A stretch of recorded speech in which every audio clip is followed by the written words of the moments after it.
प्रेम प्रणाम जी सुंदर साथ जी।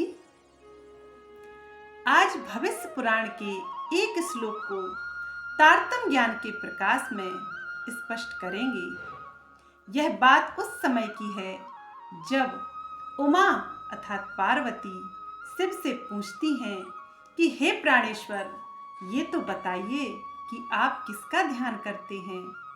तो वे कहते हैं, हे उमा, मैं यह बताने में अभी सक्षम नहीं हूँ, लेकिन उनके बारे में तुम यदि जानना चाहती हो तो मैं तुमसे एक बात कहता हूँ। वे कहते हैं, सुंदरी च इंद्रा शख्यो नामाभ्याम चंद्र सूर्यो माया अंधकार नासाय भविष्यता कलयुगे।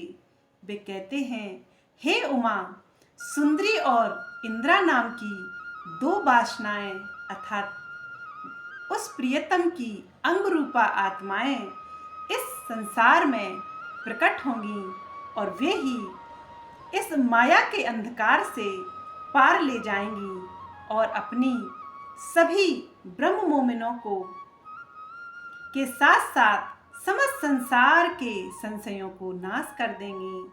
सुंदर साथ जी, देवचंद्र नाम के तन में वह धाम की सुंदरबाई अर्थात श्यामा महारानी का प्रकटन हुआ और मेहर राज, मेहर का अर्थ है सूर्य, तो सूर्य नाम के तन में वे धाम की इंद्रावती का प्रकटन हुआ और इन्हीं ने तारतम अर्थात स्वसम वेद को स्पष्ट किया और धाम लीला व स्वरूप से उस ब्रह्म का पर्दा उठाया जिन्हें वेद नेति नेति कहते हैं, चलो उमा, उस पावन धरा, उस पावन धाम विंध्याचल पर्वत के हम परिक्रमा करेंगे, जहाँ पर पन्ना धाम में वे प्राणेश्वर आएंगे और अपनी जमात के साथ वहाँ निवास करेंगे और स्वसम वेद वाणी का प्रकटन करेंगे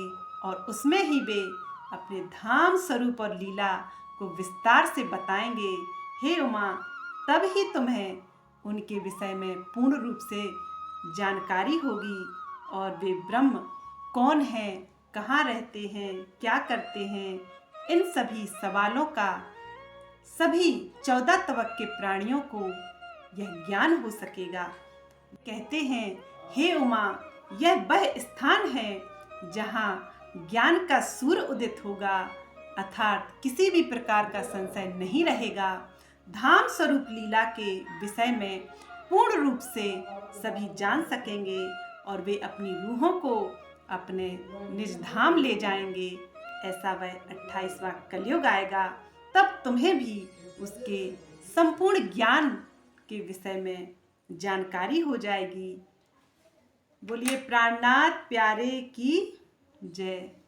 प्रेम प्रणाम जी सुंदर साथ जी।